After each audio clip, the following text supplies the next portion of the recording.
80 stories above the sleeping city. A $3 million artificial reef was quietly suffocating, and absolutely nobody in the room knew why. The penthouse of the Obsidian Tower was supposed to be the undisputed crown jewel of Marcus Vance's real estate empire. It was the centerpiece of a $150 million launch event, scheduled to begin in exactly 24 hours. But right now, Marcus wasn't looking out at the panoramic view of the skyline. He was staring down into 3,000 gallons of cloudy, rapidly deteriorating salt water. Rare, vibrant corals that had taken years to cultivate were turning a sickening shade of white. 4 different marine biologists holding PhDs from prestigious universities had already come, stared at the tank, and left empty-handed. The $50,000 diagnostic computer wired into the filtration unit was flashing contradictory error codes that made no logical sense. Victor, the lead design director, a man who wore tailored suits that cost more than most people's cars, was frantically tapping on an expensive tablet, desperately trying to blame the chemical filtration system, but nothing he did was working. The tank, perfect on the 3D rendering, was rotting in reality. Sometimes, the world gets easily fooled by a designer suit, an expensive watch, and a loud voice. But if you are the kind of person who knows that true value speaks in silence, hit that subscribe button and walk with us through this story. Across town, where the concrete skyscrapers faded into quieter, tree-lined streets, Leon was standing in the humid air of his backyard, checking the pH levels of a custom aquaponics system. He was 38 years old, a single father, and ran a tiny aquarium supply shop that most people drove right past without a second glance. But Leon wasn't just scraping by. He had a mind for growth and a relentless drive. The tilapia in the lower tanks fed the vibrant leafy greens growing above them, a perfectly balanced, self-sustaining ecosystem he had built with his own 2 hands. He worked quietly, studying market trends in the evenings, investing his modest profits with a wealthy mindset. He wasn't looking for flashy cars. He was quietly and steadily building absolute financial freedom for his 6-year-old daughter, Maya. Maya was sitting on an overturned plastic crate nearby, holding a small, blue plastic fishnet with a cracked handle. She looked down at it, her brow furrowed. "Dad, are you sure we can fix this?" she asked. Leon wiped his hands on a towel and walked over. He knelt down to her eye level and took the broken net. "I told you I'd fix it, didn't I? And you know what my rule is." Maya smiled, a gap-toothed grin breaking through her worry. "I say it, I do it." "Exactly," Leon said, gently tapping her nose. "I say it, I do it." He meant it. It was the principle that governed his entire life. Just yesterday morning, that principle had been tested. The bell above his shop door had violently rung, and Victor, the same lead designer currently panicking in the penthouse, had barged in, desperate to buy a specific brand of premium marine salt. Victor had looked around the small, earthy shop, taking in Leon's soil-stained t-shirt and work boots, with naked, unfiltered disgust. When little Maya had accidentally bumped into Victor's polished Italian leather shoes with her blue net, Victor had snapped.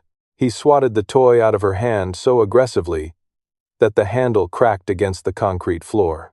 "Keep your bait shop garbage away from me," Victor had snarled, throwing a $100 bill on the counter and walking out without waiting for his change. Leon hadn't yelled. He hadn't thrown a punch. He had simply picked up his daughter's net, held her close, and looked at the door with a cold, absolute stillness. He knew that anger was a waste of energy. Real power was in the outcome. Now, at 9 o'clock at night, Marcus Vance was entirely out of options. In a moment of pure desperation, the CEO had called a legendary marine architect based in Europe, begging for a consultation. The old architect had listened to the symptoms over the phone and laughed softly. "Marcus, the only man who understands microcurrent architecture well enough to save that system of yours, retired 3 years ago. And, ironically, he's currently selling fish in your city. When Marcus dialed the number he was given, Leon answered on the second ring. Leon listened to the desperate CEO and was about to politely decline. He had left the high-pressure world of marine engineering behind for a reason. But then Marcus, rambling in his panic, mentioned the name of the man who had designed the tank's layout. Victor. Leon looked across his workbench at the cracked blue plastic net. He let the silence hang on the line for exactly 3 seconds. "I'll be there in 20 minutes, Leon said quietly. He didn't promise to fix it, he just hung up the phone. 25 minutes later, the private elevator doors of the Obsidian Tower penthouse chimed open.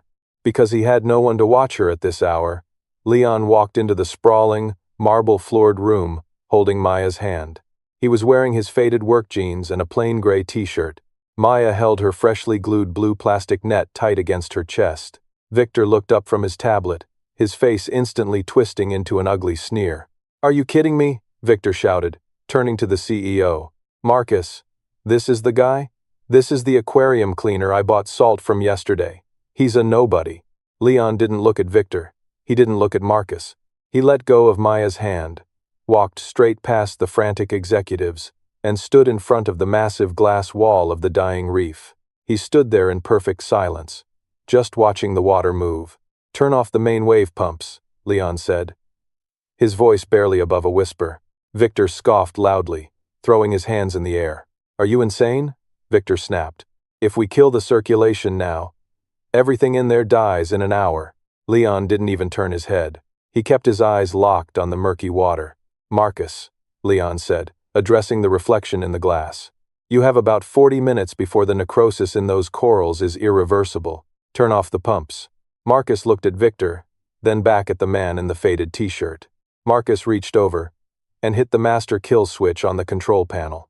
The heavy, rhythmic humming of the penthouse filtration system spun down into total silence. There are moments in life when everyone in the room expects you to fail, when the noise of other people's doubt is deafening.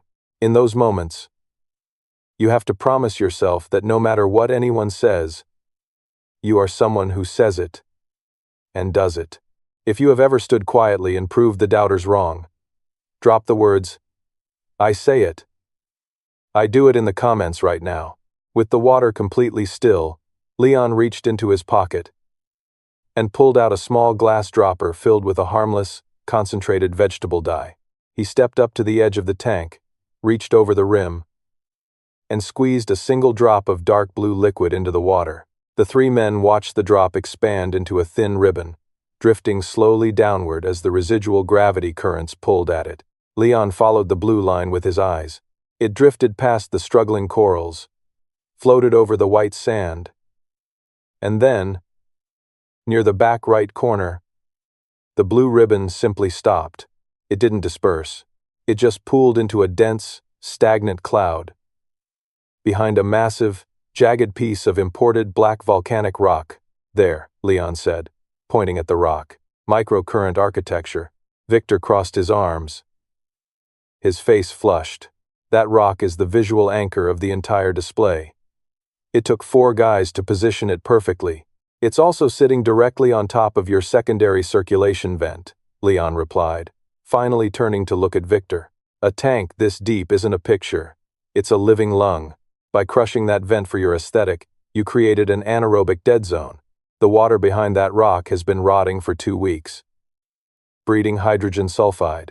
Your $50,000 computer didn't catch it, because the sensors are at the top, measuring the clean water returning from the surface filters. The bottom of your tank is a toxic swamp." Marcus stared at the pooled blue dye, the realization hitting him like a physical blow. He turned to Victor. "Did you authorize the placement of that rock?" Marcus asked, his voice dangerously low. Victor stammered, pulling at the collar of his expensive shirt. "I had to. The original layout lacked symmetry." Leon stepped back from the glass. "The rock needs to be moved 12 inches to the left, right now, or you lose the reef." Leon didn't make a move toward the maintenance tongs. Instead, he looked directly at Victor. "Move it," Leon said. Victor stared back, appalled. "Me?" Victor choked out. I'm wearing a $4,000 suit. Marcus took a step toward his design director. You heard the man. Victor, you put it there. You move it. Or you can find a new career by morning. The silence in the penthouse was suffocating. With trembling hands, Victor took off his tailored jacket and dropped it on the floor. He unbuttoned his silk cuffs, rolled them up, and climbed the maintenance ladder, groaning with the effort. Victor plunged his bare arms deep into the freezing, murky salt water. He struggled, slipping on the algae, until he finally managed to drag the heavy volcanic rock a foot to the left. The moment the vent was cleared, a massive burst of trapped, foul-smelling bubbles erupted to the surface. The blue dye instantly swept away into the filtration grates. As the tank breathed for the first time in weeks, Leon looked at Marcus and nodded. Turn the pumps back on, Leon said. When you have genuine capability, you never have to shout to be heard. You just step up, handle the problem, and let the results say, I say it. I do it. If that is the kind of energy you are bringing into this year, leave that phrase in the comments below as your personal declaration. By 7 o'clock the next morning, the water in the penthouse reef was crystal clear. The corals had opened fully, catching the morning sun in brilliant shades of pink and gold.